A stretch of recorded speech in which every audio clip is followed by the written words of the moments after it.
నమస్కారం, welcome to మన news. ఈనాటి హెడ్లైన్స్. గంగాధర్ నెల్లూరు నియోజకవర్గం వెదురుకుప్పం మండలం స్థానిక శాసనసభ్యులు మరియు ప్రభుత్వ విప్ డాక్టర్ విఎం థామస్ గారి సూచనల మేరకు రాష్ట్ర ముఖ్యమంత్రి వర్యులు మన తెలుగుదేశం పార్టీ జాతీయ అధ్యక్షుడు గౌరవనీయులు నారా చంద్రబాబు నాయుడు గారి 76వ పుట్టినరోజు వేడుకలకు విచ్చేసినటువంటి ఇక్కడున్న కూటమి నాయకులకు, ముఖ్యంగా తెలుగుదేశం పార్టీ నాయకులకు, కార్యకర్తలకు అందరికీ ధన్యవాదాలు, శుభాకాంక్షలు. మీకందరికీ తెలుసు, చంద్రబాబు నాయుడు లాంటి వ్యక్తి ఒక దార్శనికత, నాయకత్వం, అలుపరిగని పోరాట యోధుడు, నవ్యాంధ్ర నిర్మాత, అమరావతి సృష్టికర్త అనేటువంటి మన చంద్రబాబు నాయుడు గారు మన రాష్ట్రంలో మన తెలుగువాడిగా జన్మించడం మనం చేసుకున్న అదృష్టం. అందులోనూ మన చిత్తూరు సంబంధించిన వ్యక్తిగా మనకెంతో గర్వకారణం. చంద్రబాబు నాయుడు గారు సుదీర్ఘ రాజకీయ ప్రస్థానంలో ముఖ్యమంత్రిగా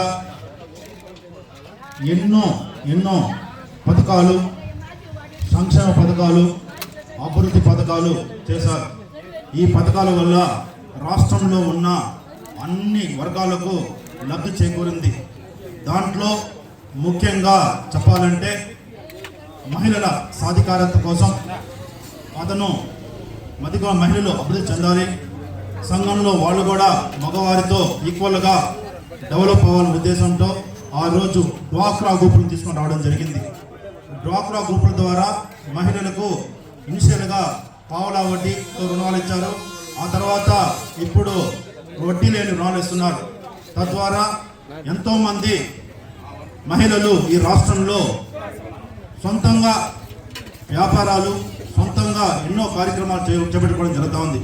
అలానే మహిళల అభివృద్ధి కోసం, మహిళల ఆరోగ్యాన్ని పరిగణలోకి తీసుకొని ఇప్పుడు ఏటా దీపం పథకం కింద ఏటా 3 గ్యాస్ సిలిండర్లు ఇస్తా ఉన్నారు, ఉచితంగా ఇస్తున్నారు. అలానే మహిళల కోసం ఈరోజు ఒక ఊరు నుంచి ఇంకో ఊరికి పోయేదానికి ఆర్టీసీ బస్సు ద్వారా, అంటే తమ గ్రామాల నుంచి జిల్లా హెడ్ క్వార్టర్ పోవాలన్నా, మండల హెడ్ క్వార్టర్ పోవాలన్నా, ఏదైనా పని చేసుకోవాలన్నా వీరంతా కూడా ఫ్రీగా ఉచితంగా బస్సు ప్రయాణం చేసే విధంగా ఈరోజు సూపర్ 6 ద్వారా పథకాలు తీసుకురావడం జరిగింది. అలానే ఈరోజు మహిళల కోసం ప్రతి నెల మొదట వితంతువులకు ఎన్టీఆర్ వృద్ధాప్య పెన్షన్, ఎన్టీఆర్ పెన్షన్ ద్వారా వితంతువుల పెన్షన్ ఇస్తున్నారు. అలానే రైతుల కోసం చంద్రబాబు నాయుడు గారు రైతుల కోసం ఎన్నో పథకాలు తీసుకొని వచ్చారు. దాంట్లో ప్రథమంగా రైతులు తమ పండించిన పంటలు నేరుగా రైతులు బాబు అక్కడున్న మ్యూజిక్ని కొంచెం ఆఫ్ చేయాలని కోరుకుంటున్నాం. అలానే రైతుల కోసం తమ పండించిన పంటలు నేరుగా రైతు బజార్లు అమ్మే విధంగా రైతు బజార్ను ఏర్పాటు చేశారు చంద్రబాబు నాయుడు గారు. అలానే రైతుల కోసం ఈరోజు అన్నదాత సుఖీభవ అంటూ ఏటా 20,000 రూపాయలను నగదు డైరెక్ట్గా రైతుల ఖాతాల్లో వేస్తున్నారు. అలానే రైతుల కోసం, రైతాంగం కోసం ఈరోజు చంద్రబాబు నాయుడు గారు సబ్సిడీ ద్వారా పనిముట్లు, సబ్సిడీ ద్వారా యూరియా మరియు విత్తనాలు రైతులకి అందజేస్తున్నారు.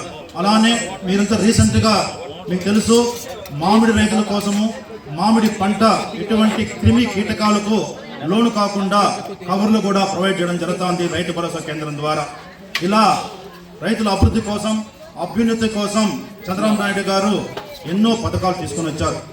అలానే నిరుద్యోగ సమస్యను పోవాలని చంద్రబాబు నాయుడు గారు ఐటీ రంగాన్ని అభివృద్ధి చేయడం జరిగింది. దాంట్లో ప్రథమంగా చంద్రబాబు నాయుడు గారు అంటే ఐటీ రంగం అంటే చంద్రబాబు నాయుడు గారు.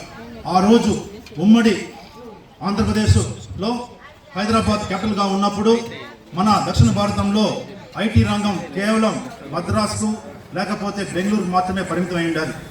కానీ చంద్రబాబు సీఎం అయిన తర్వాత ఈరోజు హైదరాబాద్ ఐటీకి ఒక క్యాపిటల్గా ఒక కేర్ ఆఫ్గా మారింది.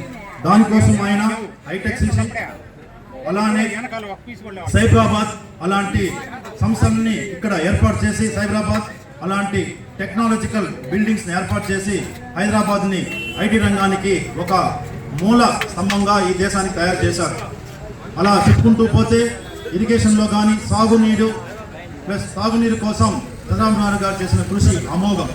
దాంట్లో పట్టిసీమ అంటూ పట్టిసీమ ప్రాజెక్ట్ని ఆ రోజు చంద్రబాబు నాయుడు గారు కట్టి చూపించారు అనంత కాలంలోనే.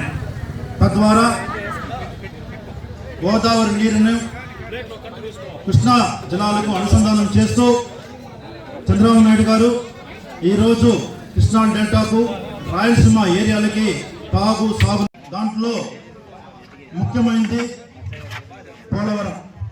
పోలవరం ప్రాజెక్ట్ని ఈరోజు 2022 కంతా ఫినిష్ చేసి దేశానికి జాతికి అంకితం ఇవ్వాలని చంద్రబాబు నాయుడు గారు కృషి చేస్తున్నారు. అలానే ఇలా చెప్పుకుంటే పోతే సమాజంలో ఈ ఆంధ్ర రాష్ట్రంలో తెలుగు వారికి అన్ని వర్గాలకు చంద్రబాబు నాయుడు గారు చేసిన కృషి అమోఘం.